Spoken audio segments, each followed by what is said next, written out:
இனி அன்புமணி ராமதாசுடன் பேச்சுவார்த்தை இருக்குமா இருக்காதா? என்ன பதில் அவர்கிட்ட இருந்து நீங்க எதிர்பார்க்கறீங்க? ஒரே தீர்வு தம்பி, நான் செயல் தலைவராக இரு என்று என்னுடைய அப்பா சொன்னார். அது மந்திர சொல்லு, தந்தை சொல் மிக்க பஞ்சமில்லை என்று சொல்வார்கள். அது மந்திர சொல்லு. செயல் தலைவராக இருந்து செயல்படுவேன், இல்லை என்று அதுவும் வேண்டாம் என்று அப்பா சொன்னார். அதனால் தொடராக இருந்த அவர் காட்டுகின்ற வழியிலே செல்வேன். அதாவது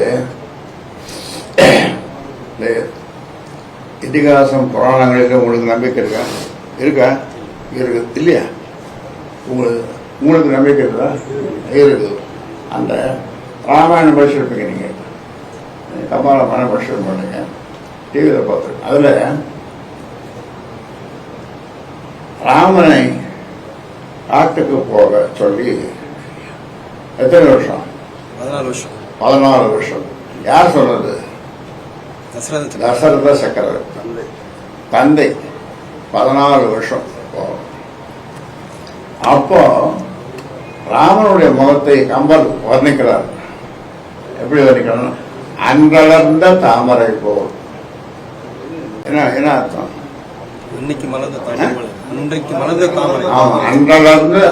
மலர்ந்த தாமரை போல் அவர் முகம் இருந்ததான். 14 வருஷம் வனவாசம் காட்டுக்கு போய் எல்லாமே வந்து ராமாயணம் உங்களுக்கு தெரியும். இது ஒரு உதாரணம். இந்த பேச்சுவார்த்தை சரிப்பட்டு வரல அப்படின்னா என்ன தீர்வு? நீங்க திரு அன்புமணி அவர்களை கட்சி அடிப்படை உறுப்பினர்ல இருந்து நீக்கிடுவீங்க? அது நீக்க மாட்டேன், அதை செய்ய மாட்டேன், அதை செய்ய மாட்டேன். தலைவர் மாற்றப்பட்டாருன்னு சொல்லி தேர்தல் ஆணையத்துக்கு தகவலோ அல்லது கடிதமோ கொடுத்திருக்கீங்களா? தலைவர் மாற்றப்பட்டிருக்காருன்னு சொல்லி முறைப்படி தேர்தல் ஆணையத்துல அந்த தகவலை சொல்லணும். அதெல்லாம் ஒரு சடங்கு செய்யத்தான் ஆகணும். நாங்கள் ஒன்றும் இந்த சிக்கல் போய் கொண்டதுனால ஏதாவது தேர்தல் இருக்கு, இதுக்கு ஏதாவது ஒரு தீர்வு, நல்ல தீர்வு அது இது முடிந்துவிடும் என்ற ஒரு நம்பிக்கையினாலே அதை கொடுக்கல. பாமக நிறுவனர் அவர்களுக்கு நிர்வாகிகளை நீக்க அதிகாரம் கிடையாது, தலைவராகிய எனக்கு தான் அந்த உரிமை இருக்கிறது. அதனால் நீங்க நீக்கப்பட்டவர்கள் அனைவருமே வந்து பதவியில நீடிக்கிறான்றாங்க.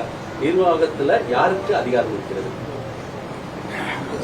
நான் சொல்லிட்டேன், நான் வந்து நிறுவனர் தலைவர் சொல்லியாச்சு. இப்போ ஓட்டு போடுற மக்கள், வாக்களிக்கிற மக்கள், அது 18 வயசோ அல்லது 90 வயசோ அதுக்கு மேலேயோ எல்லாம் என் பக்கம் தான் இருக்கிறாங்க. எல்லோரும் நீங்க எங்கேயாவது போய் கேட்டு பாருங்க, ஒரு கிராமத்துக்குள்ள போய் இதை சொல்லி பாருங்க. பிளே ஸ்டோர் மற்றும் ஆப் ஸ்டோரில் இருந்து பாலிமர் செயலியை QR கோடு மூலம் பதிவிறக்கம் செய்யுங்கள். செய்திகளை உடனுக்குடன் பெறுங்கள்.